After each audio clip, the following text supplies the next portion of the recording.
mulheres nesse mundo cada vez mais violento e, por que não dizer, machista.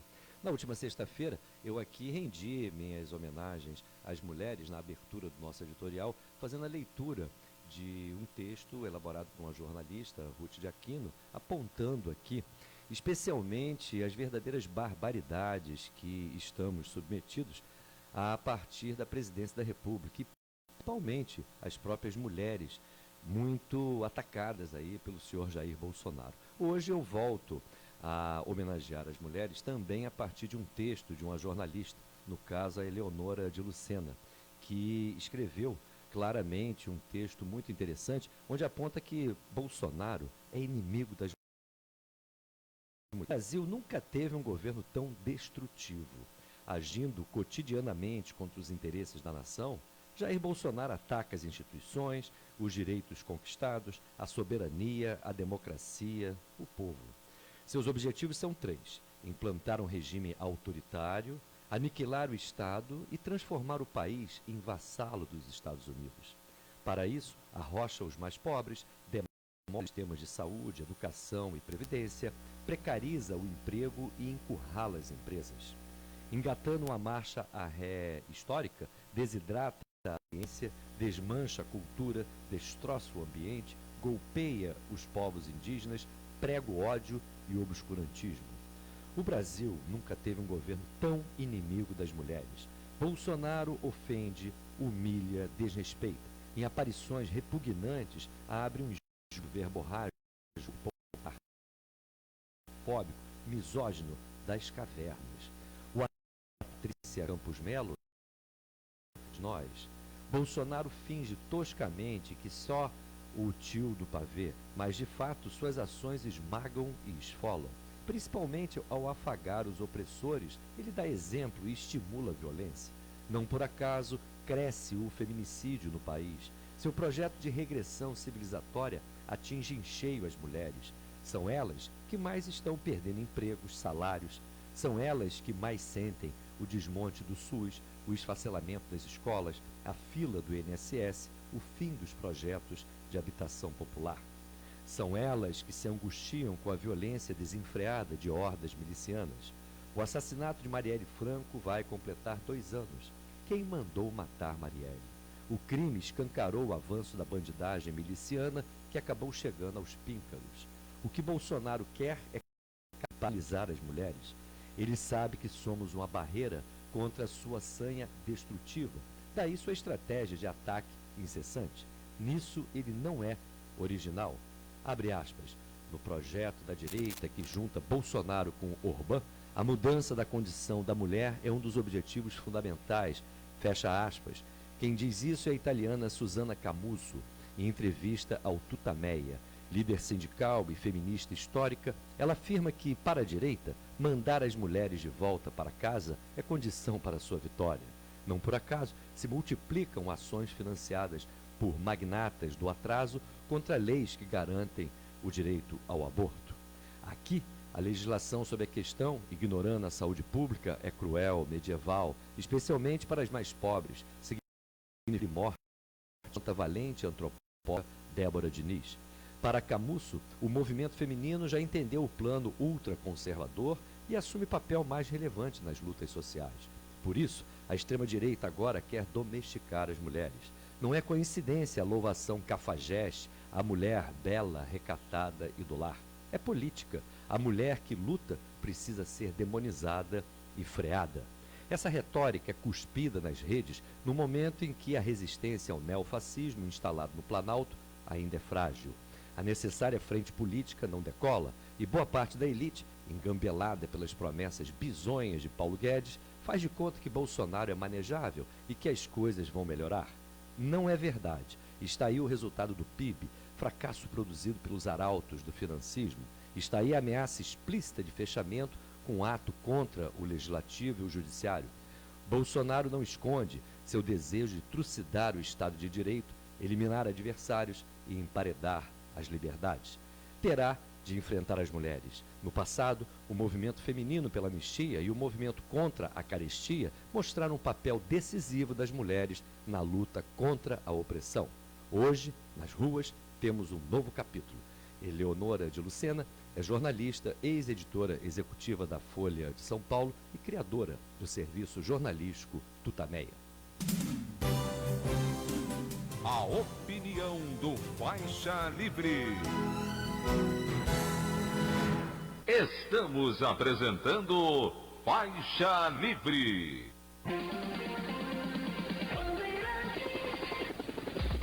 Trânsito. O ouvinte da Bandeirantes que chega à região do centro do Rio já encontra lenta movimentação no elevado do gasômetro, Avenida Francisco Bicalho, com trechos alternados de lentidão até a altura do IML com destino à Cidade Nova. Quem nesse instante vem pela Avenida Brasil pode optar por vias internas de Benfica, saindo pela pista lateral em direção às ruas Couto de Madalena e Senador Bernardo Monteiro no acesso à área da Mangueira. Para ganhar um tempo nessa manhã, a Semana do Consumidor Kamikado está imperdível. Descontos de até 45% para cozinhar, servir e decorar. Só até domingo na Kamikado. Felipe Macon para a Rádio Bandeirantes, 1360 AM. Rede Bandeirantes de Rádio. Petróleo, eles estão de volta. No Brasil Colônia levaram nosso ouro e agora estão levando nosso petróleo e gás. Voltaram, não para pagar a conta ou pedir desculpas, mas porque agora querem o pré-sal. Portugal com a Petrogal, Espanha com a Repsol, Inglaterra com a BG Group, Holanda e Inglaterra com a Shell. Pelos leilões da ANP, as empresas estrangeiras já detêm metade do nosso petróleo. Reaja, o petróleo tem que ser nosso.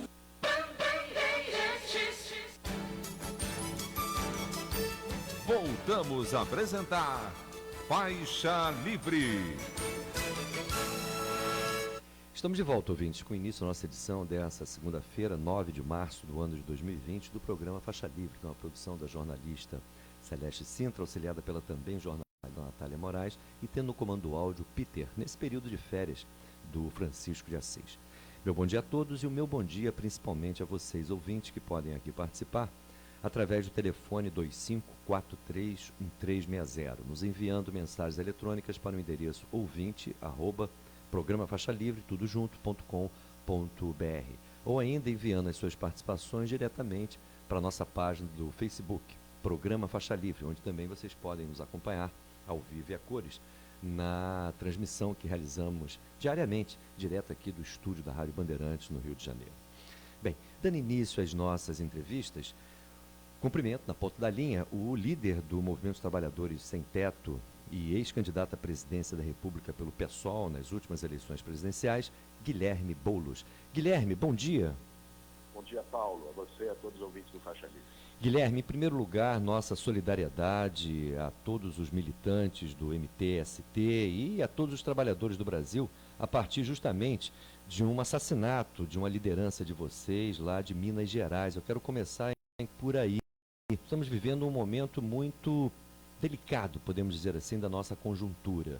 E o ódio, especialmente do próprio presidente da República contra o ativismo, contra os movimentos organizados, é muito grande. E isso estimula, evidentemente, um conjunto de ações absolutamente violentas e ameaçadoras contra o movimento organizado dos trabalhadores. E me parece que esse assassinato do Daniquel, não é isso? O nome dele é Oliveira?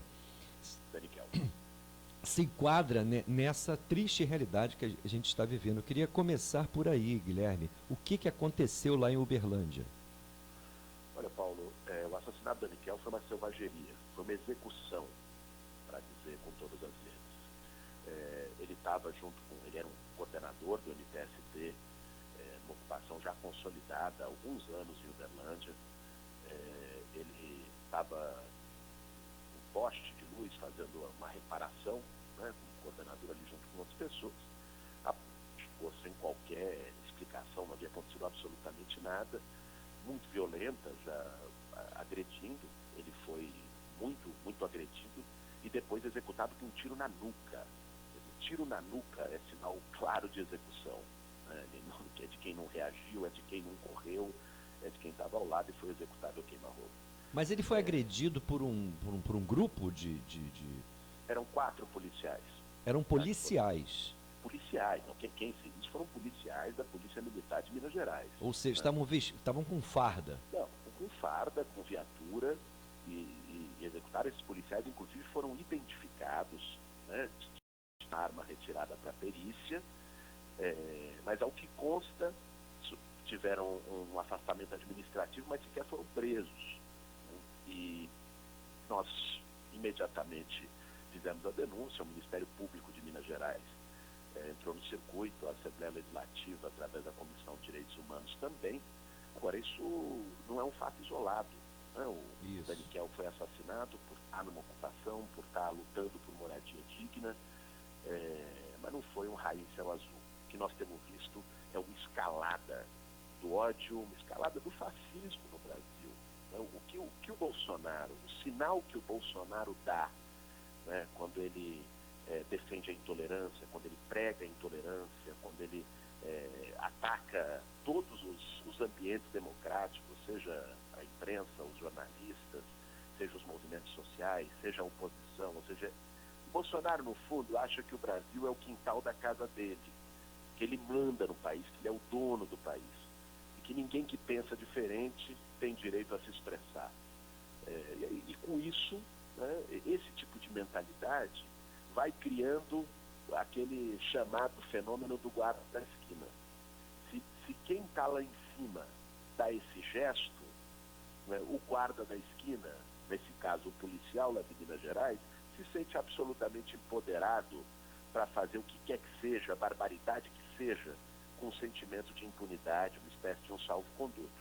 Nós temos assistido isso no Brasil com muita preocupação, não só com a intensificação da criminalização da violência contra os movimentos sociais, contra aqueles que lutam, mas também da violência policial como um todo, nas comunidades, nas favelas, mas mais grave ainda do que isso, de gestos e políticas autoritárias do governo Bolsonaro, que se expressa nesse chamado à manifestação no dia 15 de março, que se expressa numa infiltração nas polícias militares, como foi o caso no Ceará, né, de grupos bolsonaristas, alguns deles milicianos, inclusive, para usar os setores das polícias militares como uma guarda pretoriana, uma milícia política deles, e a relação com a própria milícia no Rio de Janeiro, sobretudo, que a cada dia que os fatos vêm à luz são mais preocupantes. Ou seja, nós estamos numa escalada autoritária no Brasil.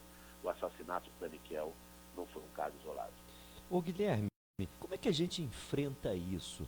Agora mesmo a gente viu esse motim lá no Ceará, vimos de alguma maneira palavras de autoridades como o próprio Sérgio Moro, o ministro da Justiça, ou um diretor da Força Nacional de Segurança, que claramente, de alguma forma, tiram uma posição absolutamente leniente e conivente com os amotinados. Como é que a gente enfrenta uma situação como essa? Eu acredito que tem dois caminhos. O primeiro caminho é mobilização de rua. Eles vão fazer uma mobilização no dia 15 contra as instituições, e aqui vamos deixar muito claro, não se trata de defender o Rodrigo Maia. Eu não defendo o Rodrigo Maia. O Rodrigo Maia, aliás, é parceiro do Bolsonaro na aprovação de projetos como a reforma da Previdência, que tiram direitos do povo brasileiro. Aprovam juntos, são compadres quando se trata da agenda econômica. Eu não defendo uma série de parlamentares corruptos e acusados de corrupção que tem no Congresso, e muito menos o toma lá da cá na relação espúria entre Congresso e Poder Executivo. Agora, o Bolsonaro não está atacando isso, muito pelo contrário, ele reproduz isso. Comprou votos de deputado com emenda parlamentar para aprovar a reforma da Previdência, né? Tem parceria de agenda com essa turma. O que está em jogo é um ataque às liberdades democráticas. Né? Ele não quer que nenhuma instituição funcione em independência para ele não ter freio e fazer o que bem entende, para ele realizar a sua fantasia de pequeno ditador. Então, veja bem, eu acho que eles chamaram essa mobilização dia 15, eu acredito que a resposta nas ruas também precisa ser no mesmo tom. Nós convocamos uma mobilização e aproveito aqui o espaço do programa Faixa Livre para reforçar esse convite para todos os ouvintes, uma grande mobilização nacional no dia 18 de março, em resposta, com o mote ditadura nunca mais, em defesa dos direitos, em defesa da democracia. Né? A reação também precisa acontecer nas ruas do país. Nós não podemos ter um governo selvagem, bárbaro e uma oposição bem comportada, com receio de ir para a rua, uma oposição tímida. Né? Já passou da hora de reaquecer as ruas do Brasil em resposta aos desmandos do Bolsonaro. Agora, para além disso, eu acho que tem um segundo caminho também, que é nós precisamos construir unidades democráticas. Então, há setores da sociedade que alguns deles se mantiveram silenciosos ou até coniventes com o processo de deterioração democrática no Brasil, mas que agora estão se atentando, até porque estão sendo vítimas, né, do que o Bolsonaro tem feito. Então, é importante que a gente tenha a grandeza, né, e o pensamento histórico de buscar atrair esses amplos setores para construir o máximo de unidade possível na sociedade brasileira, entre os formadores de opinião, entre as lideranças políticas, na sociedade civil, contra a escalada autoritária e fascista do Jair Bolsonaro. Agora, o Guerra, em relação aí justamente a essa mobilização convocada aí pelos bolsonaristas para o dia 15, a resposta do movimento, vamos dizer, democrático, foi justamente se aproveitar do Dia Nacional de Luta, já convocado pelo setor da educação para o dia 18 desse mês, para reforçar justamente bandeiras como a defesa da democracia, a defesa do próprio Congresso e do Supremo. O que me parece coloca aí a própria bandeira do movimento num risco muito grande, porque evidentemente todo esse processo que a gente vive, que acabou levando Bolsonaro ao governo, não teria sido possível, especialmente sem a anuência do Supremo. Isso desde lá o polêmico processo de impedimento da Dilma Rousseff. Não há uma contradição aí, justamente, quando nós sabemos que, assim como o Supremo, e você lembrou muito bem isso, o Congresso, majoritariamente, ele é afinado com Bolsonaro, especialmente em torno aí das tais reformas econômicas. Nesse sentido, a bandeira não está um pouco capenga? Eu creio que não, porque o Bolsonaro, Paulo, ele faz um casamento oportunista, eu diria único, né, nesse momento entre a extrema-direita que tem ascendido no mundo, entre esse autoritarismo de extrema-direita, né, com um ultraliberalismo, um neoliberalismo selvagem. Se você olhar o Trump, se você olhar a extrema-direita europeia, todos eles têm um discurso, inclusive, de reação à globalização, de reação à abertura. São, nesse sentido, fazem um discurso xenófobo contra imigrantes. Essa extrema-direita, essa onda de extrema-direita mundial, ela tem um certo elemento nacionalista em vários desses lugares. O Bolsonaro reúne o que tem de pior na política e na economia. É o casamento desse autoritarismo, desse militarismo, desse anseio fascista com uma política impreguiça, sem soberania nacional, de retirada dos direitos, de saque do povo brasileiro. Então, é natural que a oposição tenha esse desafio de combinar pauta de defesa dos direitos sociais com pautas democráticas. Nós temos que ter a grandeza de enfrentar esse desafio. E no que se refere à pauta por direitos, nós não podemos baixar nenhuma dessas bandeiras, que eram as bandeiras originais da convocação do dia 18, defesa do serviço público, defesa da educação, contra a reforma administrativa do Guedes e do Maia. Essas bandeiras têm que estar de pé e firmes, né? A gente vai defender, vai estar na linha de frente, vai travar a batalha e vão ter setores que estão conosco na pauta democrática, mas que são contra essa pauta de direitos. Mas isso não deve causar nenhum constrangimento para a gente, né? Isso é a gente entender, né, que a política e a história não são lineares. Entendo. Nós vamos estar na luta por direitos sem baixar nenhuma das nossas bandeiras. Mas se na luta democrática, na medida em que o Bolsonaro também ataca liberdades democráticas e o ambiente democrático no Brasil, a gente tem mais gente junto com a gente, nós temos que trazê-las, nós temos que somar, né? Não podemos ter uma postura limitada, sectária, que chegue para a pessoa e diga: você não pode estar aqui lutando por democracia porque você tem outras pautas, né? Nós não vamos entrar na pauta deles. Vamos continuar sem baixar nenhuma bandeira.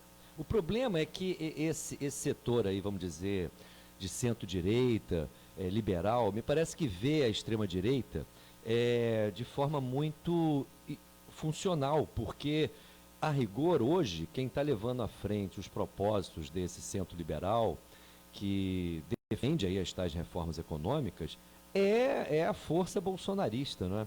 Então, nesse sentido, me parece problemática essa ideia de fazer um rompimento entre esse centro liberal e as forças bolsonaristas. Paulo, deixa eu lhe dizer, assim, eu não tenho nenhum apreço por esse dito centro liberal brasileiro.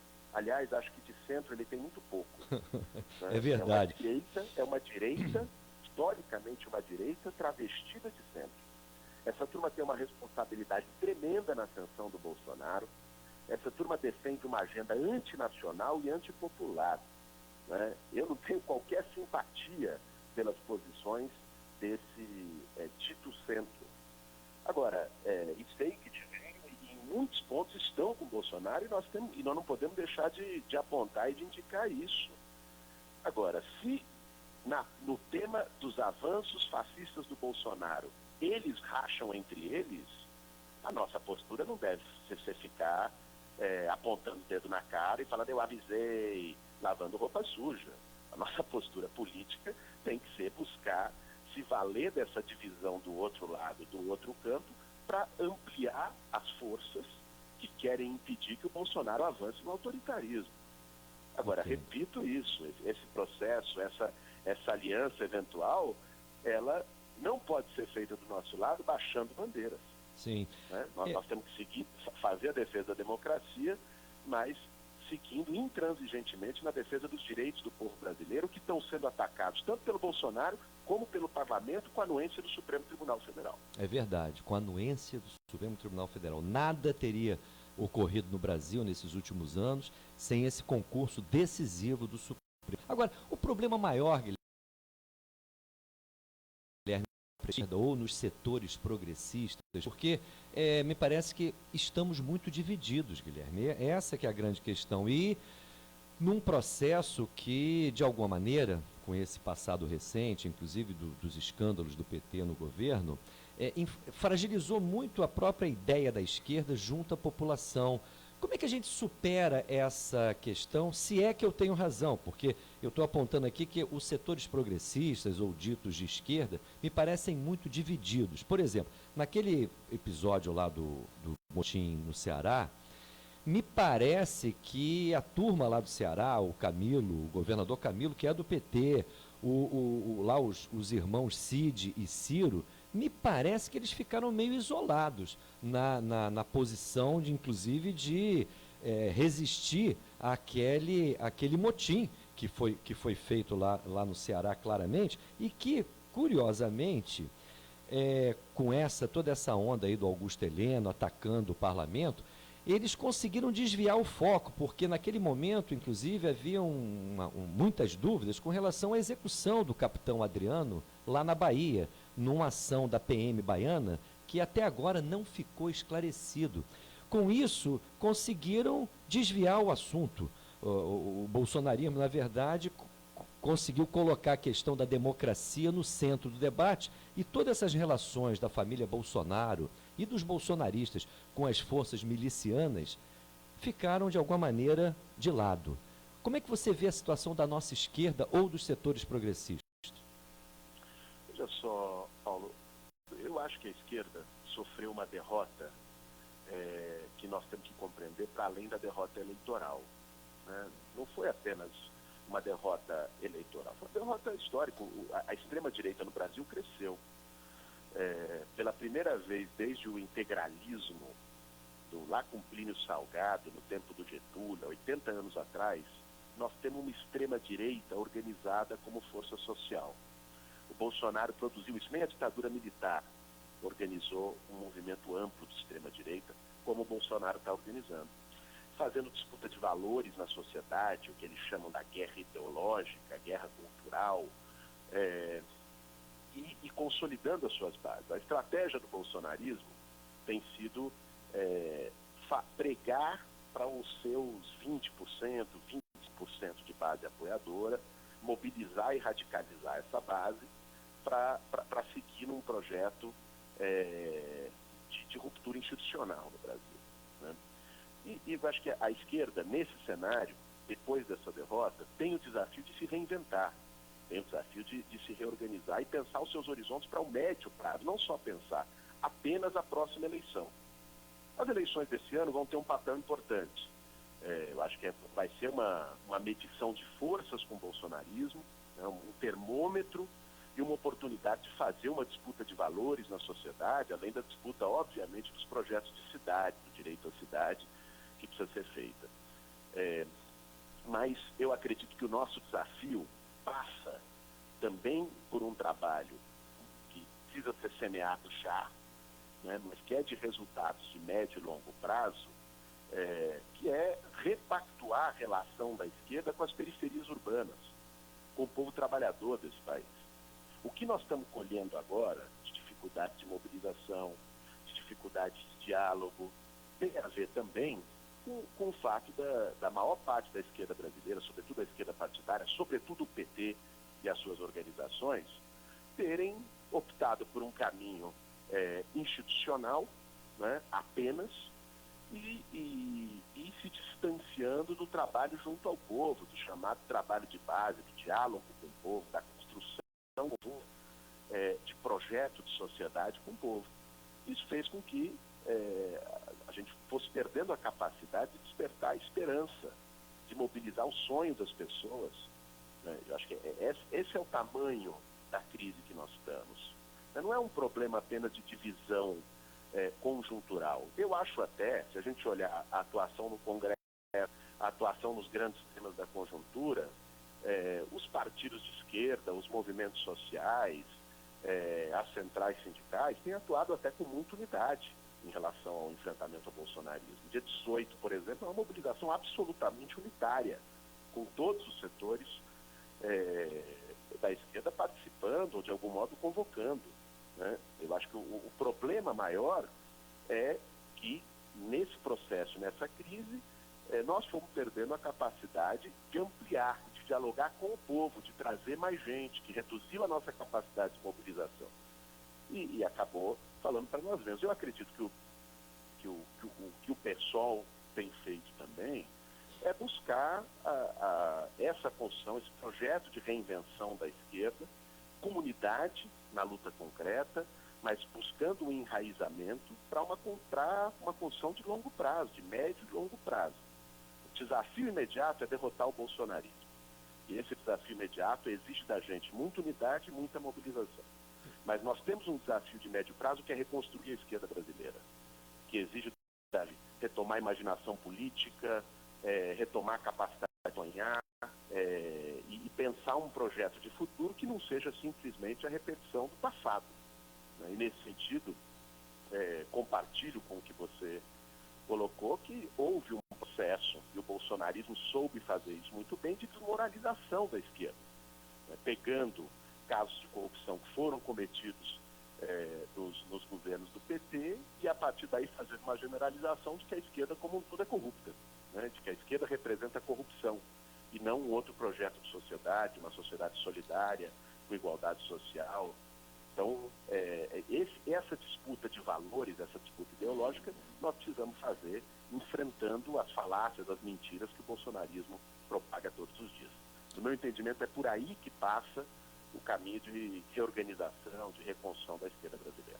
Essa é uma questão central, Guilherme. A esquerda precisa se reinventar. E eu ouço muito aqui uma questão que é óbvia, que é a necessidade de se incrementar justamente esse trabalho de base, que para muitos a esquerda se afastou.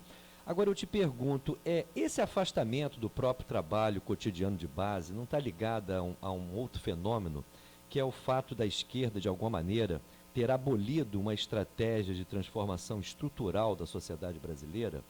Não é necessário que a esquerda se debruce especialmente sobre a questão econômica, procurando oferecer uma alternativa ao país? Eu, no meio do debate sobre a crise brasileira atual, sobre essa emergência do bolsonarismo, eu percebo muito que há uma fragilidade muito grande em se apontar alternativas para o dilema do não crescimento, para o dilema da deterioração dos serviços públicos, para o dilema da não geração de empregos. A esquerda não precisa abraçar um novo modelo estratégico para o Brasil, do seu ponto de vista econômico e, consequentemente, social e político? Eu acredito que a esquerda tem que ter a capacidade de construir um projeto, né, e de construir um discurso para a sociedade a partir desse projeto e deixe claro qual é a nossa diferenciação em relação a esse modelo, que é um modelo dilapidador. Qual foi a grande cilada, Paulo? A cilada foi a seguinte: veja bem, eles construíram de 2014 para cá, a partir no esteio da Operação Lava Jato, eles construíram, né, uma ideia de que política é corrupção, política é suja, de que ninguém presta, de que o Estado é corrupção, certo? Esse foi o véu ideológico a partir em torno da Operação Lava Jato. Isso gerou e aprofundou um sentimento de rechaço, de negação da política na sociedade brasileira, que deu no Jair Bolsonaro, que deu na ideia de um salvador da pátria, que supostamente vem de fora da política para botar ordem na casa, né? Agora, qual é o problema? Para além do resultado eleitoral, de como eles se apropriaram de uma maneira farsante, de uma maneira udenista, de investigações em relação à corrupção. O problema é que isso vai além. Então, se política não presta, né, o Estado não presta. Tudo que é público não presta. Então, se tudo ali é corrupção, tem que privatizar, tem que vender as empresas. A lógica agora é o cada um por si, se viabiliza, dá as condições para o empreendedorismo, arranca direito trabalhista de todo mundo, uberiza todo mundo, né? Então, é você ali, você com o seu carro, você não tem nenhum direito garantido, mas você trabalha da forma que quer e tal. Então, é Uber, é Rappi, e por aí vai. E esse sentimento, essa construção ideológica de que o Estado é algo sujo, podre, ruim, corrupto na sociedade brasileira, deu uma justificativa moral para o neoliberalismo e para um projeto de desmonte e destruição nacional no Brasil. É esse o buraco que nós estamos metidos.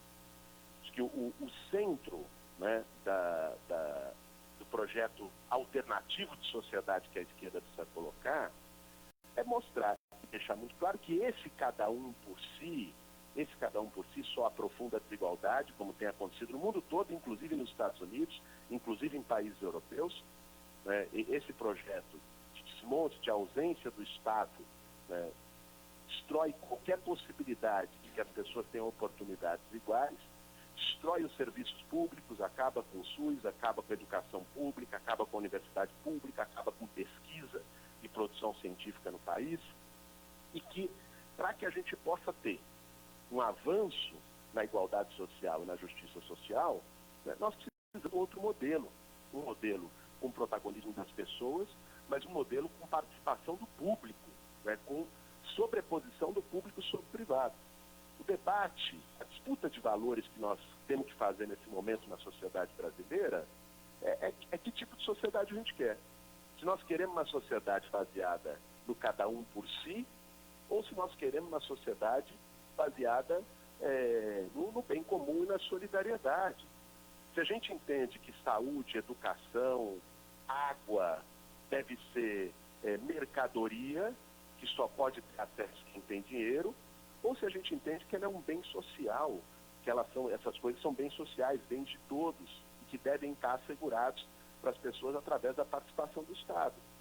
Se a gente entende que o Estado, né, deve ser financiado sobretudo por quem tem mais, com impostos progressivos, com taxação de fortunas, com regulação do sistema financeiro, ou se deve continuar sendo a espoliação dos que têm menos, como é hoje no Brasil.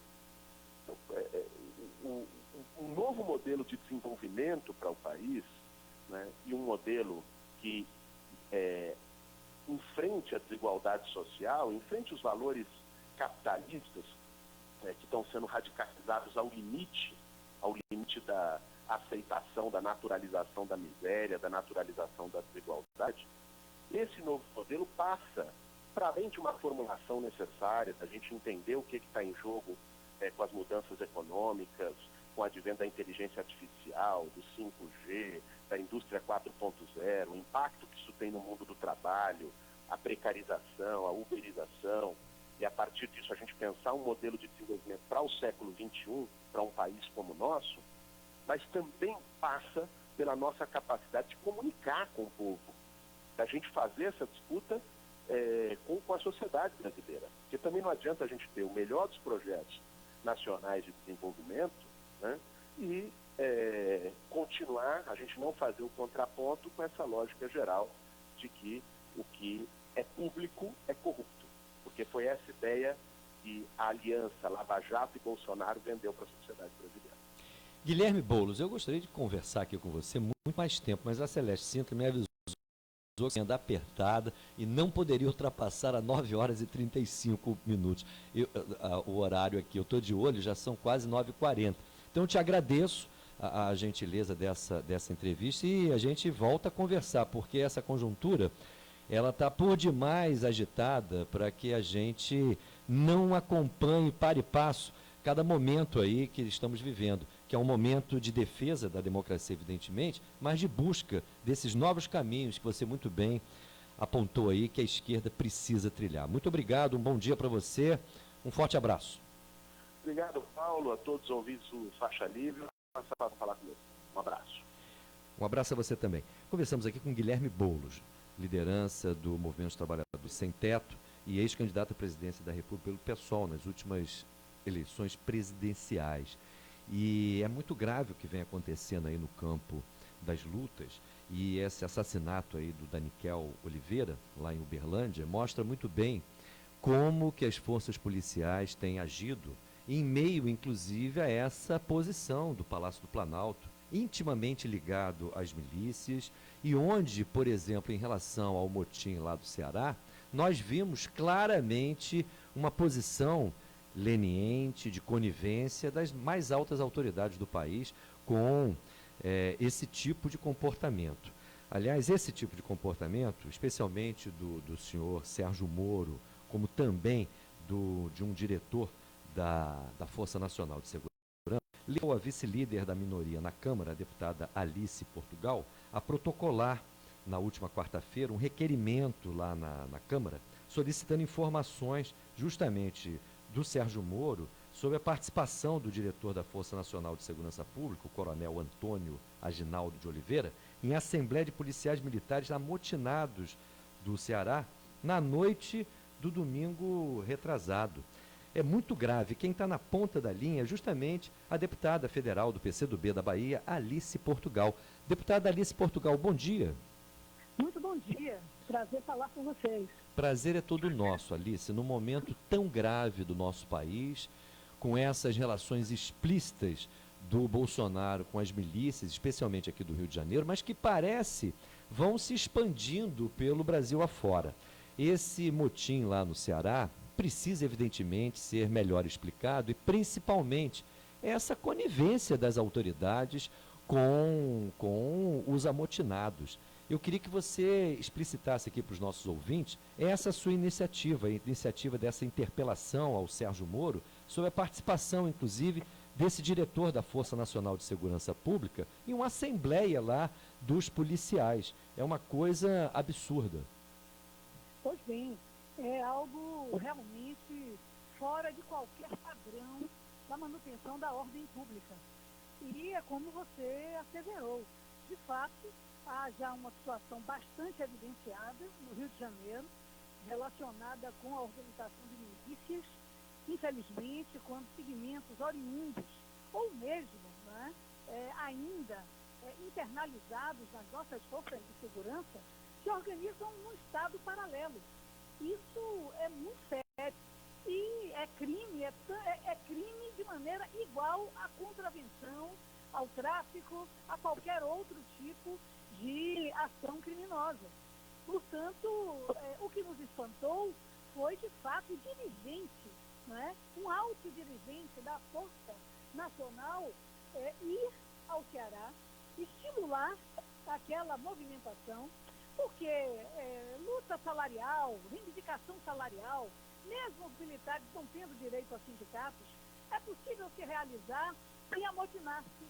sem o uso das armas, né? Sem o enfrentamento armado ou estímulo à criminalidade para demonstração da falta que a polícia faz. A sociedade sabe a falta que a polícia faz, né? E por isso a polícia é mantida com os impostos públicos. Então não é possível que um dirigente da Força Nacional se dê o papel de estimular um motim armado, né? Extremamente perigoso, que levou a centenas de mortes, né? Nessa unidade da federação.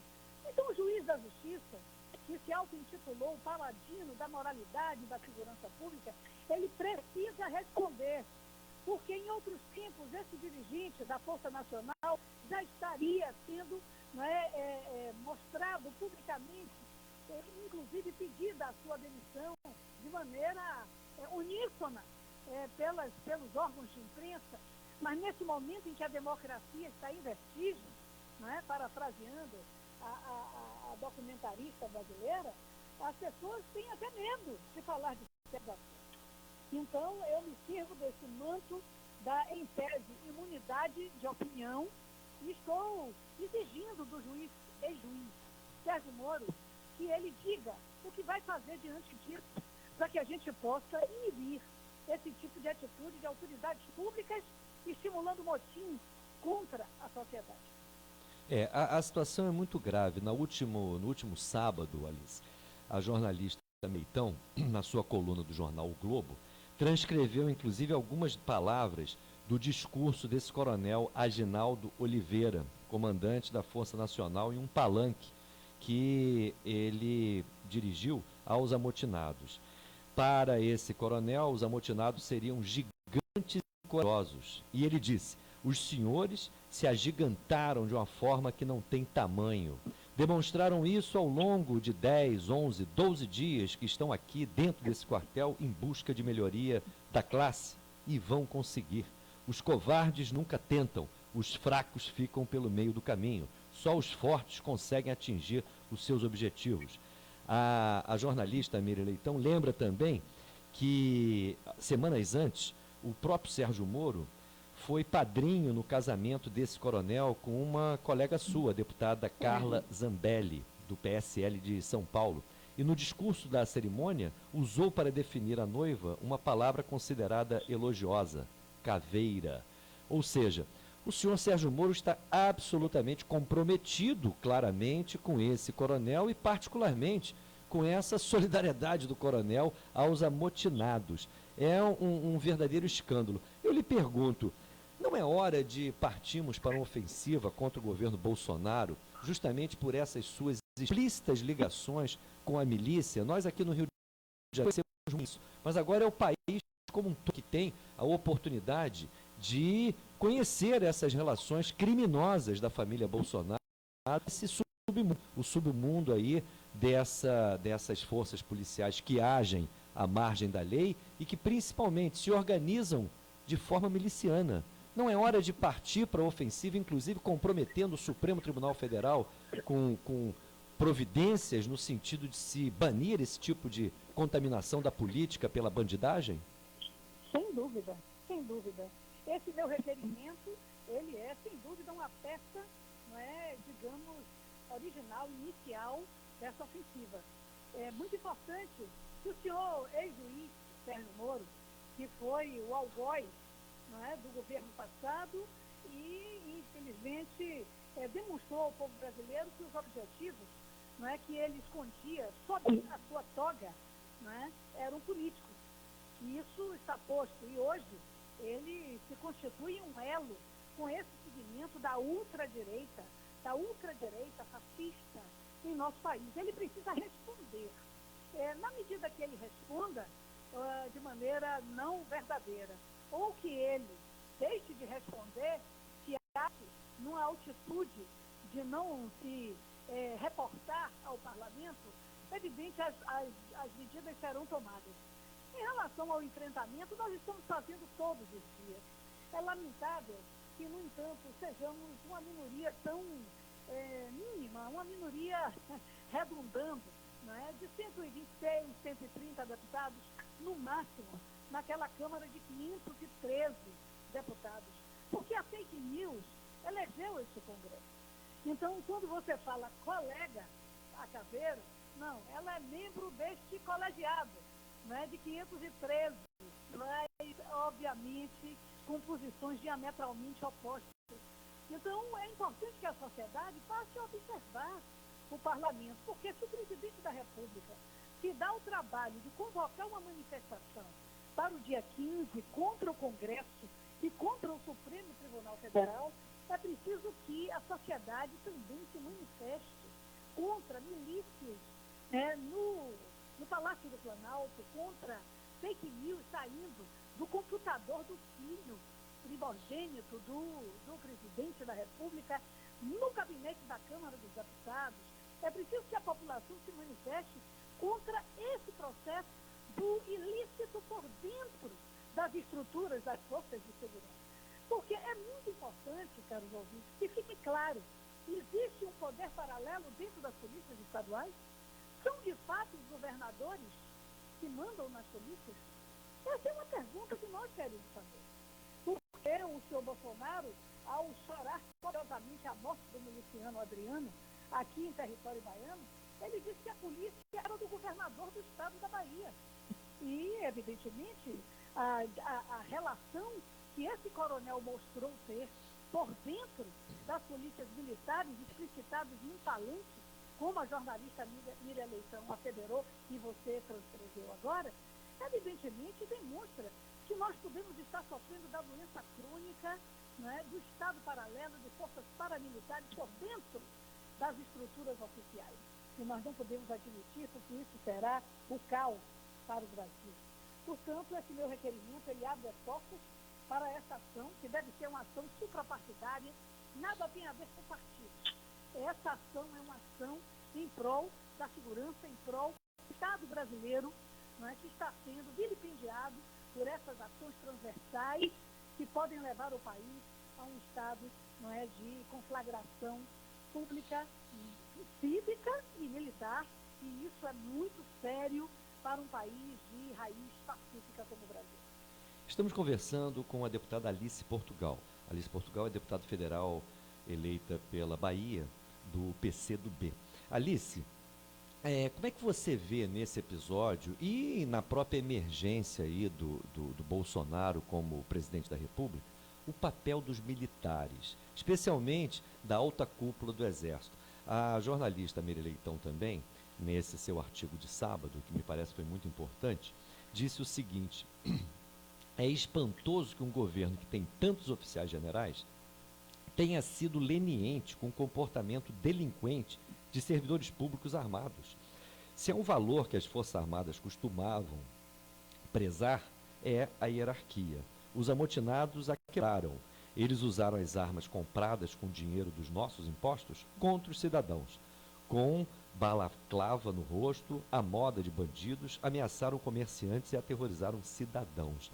Como é que você vê o papel dos militares nesse governo Bolsonaro? E, particularmente, é uma coisa que me intriga muito, é que não houve nenhum tipo de cobrança ao atual assessor do Gabinete de Segurança Institucional, o general Eduardo Vilas Boas. Ele era comandante do Exército, tanto no governo Dilma como também no governo Temer. E teve um papel muito relevante, inclusive em 2018, com aqueles avisos via redes digitais contra o Supremo Tribunal Federal e uma eventual decisão que pudesse vir a beneficiar o ex-candidato à presidência da República de então, o Luiz Inácio Lula da Silva. Posteriormente, no dia da posse do ministro da Defesa, Fernando Azevedo e Silva, que em 2018, curiosamente, era assessor do presidente do Supremo, o Antônio Dias Toffoli, o Bolsonaro surpreendeu a todos, atribuindo a sua vitória eleitoral ao próprio ex-comandante do Exército, Eduardo Vilas Boas. Como é que você vê todo esse processo? Isso não é absolutamente suspeito, além de ser ilegal? Como que um comandante de Exército participa ativamente da campanha de um candidato à presidência da República? Pois é, realmente é surpreendente, porque as Forças Armadas do Brasil, né, é evidente, tirando os episódios dos golpes que o Brasil já sofreu, que, na verdade, a nossa democracia ela caminha num movimento pendular, né? Nós tivemos a formação do Estado brasileiro, a República se estruturando na década de 20, na década de 30 tivemos um golpe. O Brasil reoxigena, vai para a guerra, enfrenta o nazifascismo, volta em democracia, outro golpe em 46, com a cassação de boa parte do Congresso. Depois foi os anos dourados, a luta pela oxigenação, e em 64 um novo golpe. E em 2016 um outro golpe. Então, esse movimento pendular traz espasmos autoritários por dentro das Forças Armadas.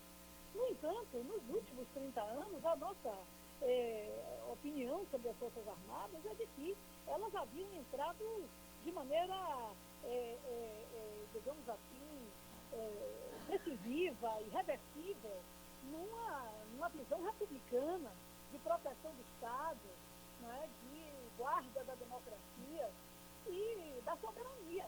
Então, a primeira coisa que me espanta, além dessa participação política de um dedo verde-oliva nas relações partidárias, o que me espanta é não ver uma voz das Forças Armadas defendendo a soberania. Então, esse Jair Bolsonaro, ligado à milícia, visivelmente, né, ele vai vender tudo, através do seu preposto arrogante, o Paulo Guedes, vai vender a Petrobras, a Eletrobras, arrebentando com o parque público brasileiro, né, diminuindo a fiscalização do IBAMA, aumentando queimadas com a falta de fiscalização, de derrubada de matas, né, o óleo que foi derramado na costa brasileira, a Marinha, coitada, desequipada. Eu digo coitada porque realmente se esforçou na busca de quem derramou o óleo. Eu estou lá na CPI e só estou vindo desequipada com essa emenda do teto de gastos. O serviço público foi todo sucateado e não se levanta uma voz da sua função principal, fundamental, que é a defesa da soberania nacional. Então, a primeira coisa é essa. Cadê as Forças Armadas na defesa da soberania?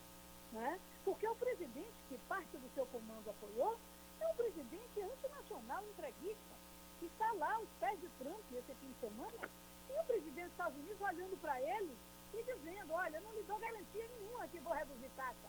Né? Assim como tirou o Brasil da cadeira da OTAN, que tanto queriam logo no primeiro momento, e o seu filho que ele queria, embaixador de fritador de hambúrguer, a embaixador do Brasil nos Estados Unidos. Então, realmente é algo que alguma coisa tem no ar, além dos aviões de carreira, meu caro amigo. E nós vamos precisar esclarecer isso. Agora, só podemos esclarecer com o apoio da população, porque essa minha voz pode estar ameaçada a qualquer momento. Né? Eu posso acabar essa entrevista e ter milhares de posts ameaçadores à minha própria existência, como nós estamos seguidamente vendo e tendo que ter parlamentares guardados em carros blindados de confiança, porque, infelizmente, assim como Marielle, todos nós estamos na alta do dia. Alice Portugal, muito obrigado pela sua entrevista, parabéns aí pela sua iniciativa, e estamos sempre abertos aqui no nosso programa Faixa Livre às posições da esquerda combativa. Muito obrigado. Eu que agradeço, forte abraço, quero abraçar as mulheres que foram às ruas do Brasil e do mundo ontem. E aqui no Rio voltam às ruas hoje. E voltam às ruas hoje. Hoje, aqui no Rio, o movimento organizado marcou para hoje a manifestação lá no centro da cidade do Rio, a partir das 17 horas, lá na Candelária. Então, um forte abraço às mulheres cariocas que sempre abriram as fronteiras da luta pela emancipação. Mas as mulheres brasileiras manifestaram no dia de ontem, sentindo que, evidente, se estivermos juntos e juntas, vamos resgatar a democracia. Muito obrigado, Alice Portugal. Um forte abraço para você. Conversamos aqui com Alice Portugal, deputada federal do PCdoB da Bahia. E vamos encerrando o nosso programa.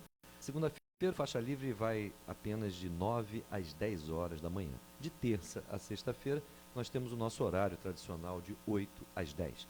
E contar com você na nossa edição de amanhã. Tenha uma boa semana, um bom dia e até lá. Até amanhã.